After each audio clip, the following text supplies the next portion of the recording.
Amelia had always prided herself on being a devoted wife.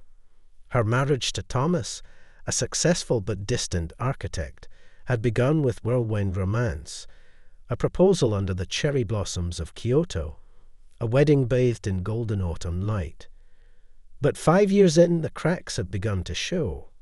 Thomas's late nights at the office, his clipped responses over dinner, the way he'd retreat into his study with a glass of whiskey instead of joining her on the couch. Amelia tried to rationalize it. Stress, ambition, the weight of responsibility. But loneliness gnawed at her, sharp and unrelenting.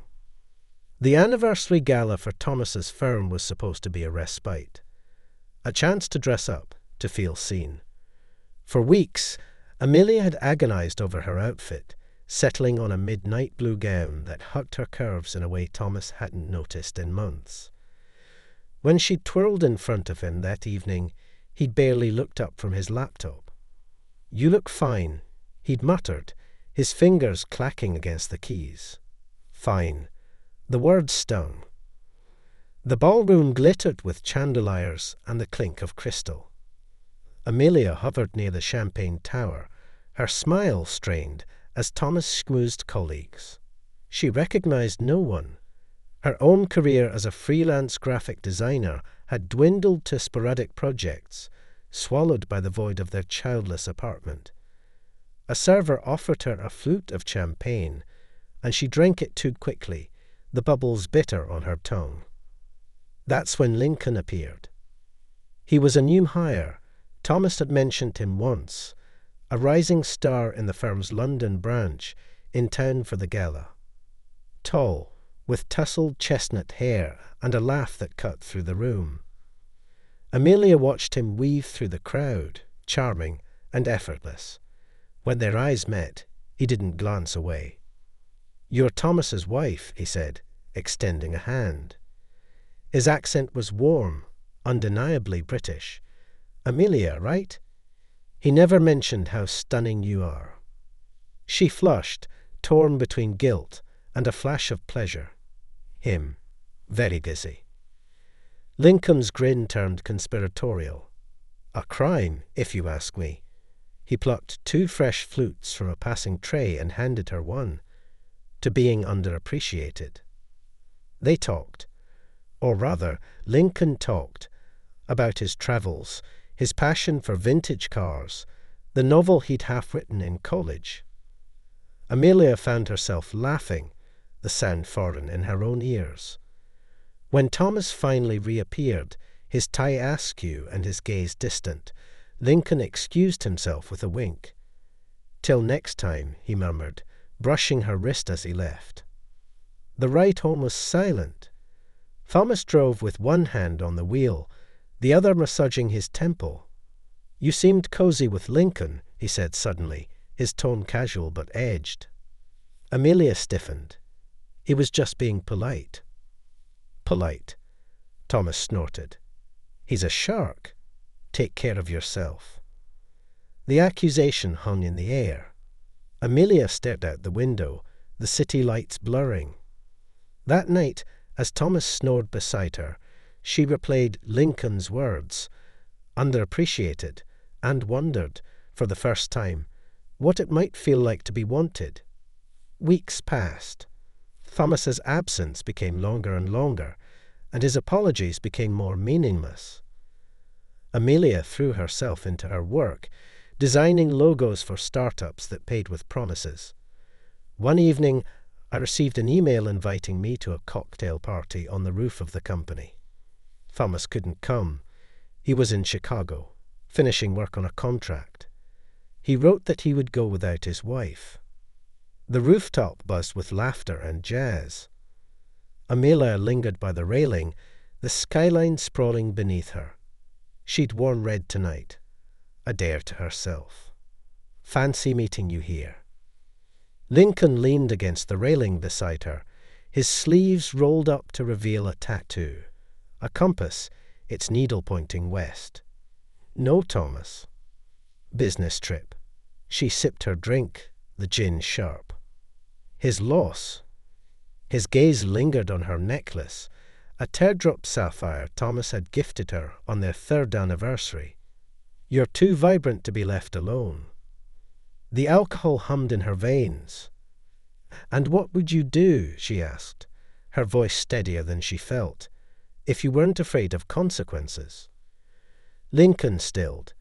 For a heartbeat, the noise of the party faded. Then he stepped closer, his breath warm against her ear. "I'd show you how a woman like you deserves to be cherished." Amelia's pulse roared. This was madness.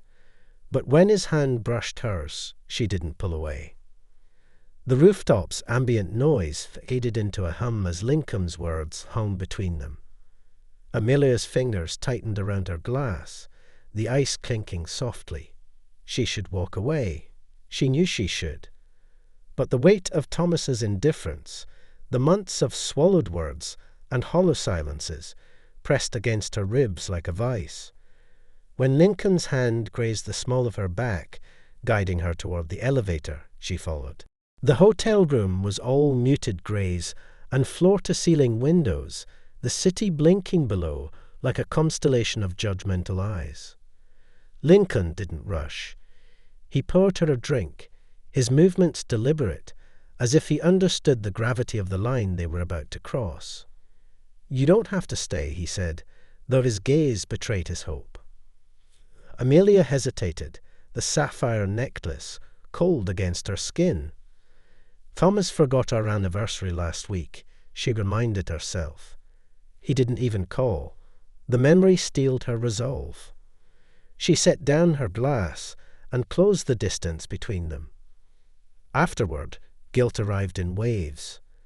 Amelia stared at the ceiling, Lincoln's arm draped possessively over her waist. His phone buzzed on the nightstand, a reminder of the world outside this room. She slid out of bed, her dress crumpled on the floor like a discarded secret. "I should go," she whispered, avoiding his eyes. Lincoln sat up, the sheets pulling around him. "This doesn't have to be a one-time thing." "It does," she lied, buttoning her coat with trembling fingers. The cab ride home felt endless. Thomas's flight had been delayed, he texted. "Stuck in O'Hare. Back tomorrow." Amelia deleted the message and scrubbed her skin raw in the shower, as if scalding water could purify her betrayal. The affair unfolded in stolen moments.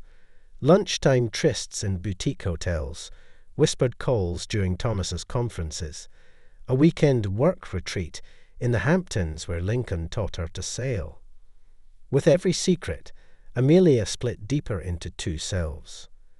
The dutiful wife who still folded Thomas's laundry, and the woman who laughed freely, recklessly, in Lincoln's arms. But lying has its power. One evening, when Amelia was sorting through the mail, Thomas's bank statement flew off his jacket all her payments for a taxi, a hotel, a cafe with a Lincoln. Confrontation came at midnight. Thomas stood in the kitchen, his tie loosened and eyes bloodshot. "Who is he?" he demanded, slamming the receipt on the counter. Amelia's breath caught in her throat. The silence that followed was answer enough.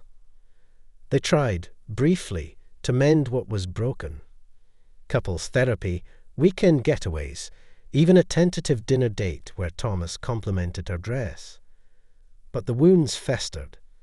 Amelia found herself comparing his stiff embraces to Lincoln's fervor, his rote apologies to Lincoln's earnest promises. Then came the pregnancy test. 2 pink lines, 2 possible fathers. Panic clawed at Amelia's throat as she dialed Lincoln. "I need to see you," she said, her voice cracking. They met in a park, autumn leaves crunching underfoot. Lincoln paled when she told him. "What do you want to do?" he asked, uncharacteristically solemn. "I don't know," she admitted, but when he reached for her hand, she pulled away. Thomas found the test in her purse. His rage was quiet, corrosive. "Is it mine?" Amelia's silence was her confession. He moved out that night, boxes piled haphazardly in his Porsche. The divorce papers arrived a week later, along with a note. You made your choice. Lincoln, ever the optimist, swooped in with roses and promises of a fresh start. But as Amelia packed her apartment, she found herself staring at a photo from Kyoto. Thomas grinning, cherry blossoms caught in her hair. The memory ached. Ready. Lincoln called from the doorway, his tone bright, impatient. Amelia slid the photo into a box labeled Donut. Yes, she said, though the word tasted like ash. The baby was born in spring, a girl with Thomas's stone-grey eyes. Lincoln insisted on a DNA test. When the results came, Amelia wept, not from relief, but from the cruel irony of fate. Thomas sent a check each month, no return address. Lincoln grew distant, his texts shorter, his trips longer. By the time their daughter turned 2, he was gone. A transfer to Dubai, a vague email about needing space. Amelia now lives in a cramped Brooklyn apartment, designing logos for vegan cafes and sleep training a toddler who hates the dark. Some nights she stares at her phone, thumb hovering over Thomas's old number. But pride, or perhaps penance, stays her hand. At the park today, a man laughed, deep, familiar. Amelia turned, her heart racing. But it wasn't Thomas. Just another stranger chasing his child across the grass. She lifts her daughter higher, the weight of her choices anchoring them both to the earth. Swing, the girl demands, pointing.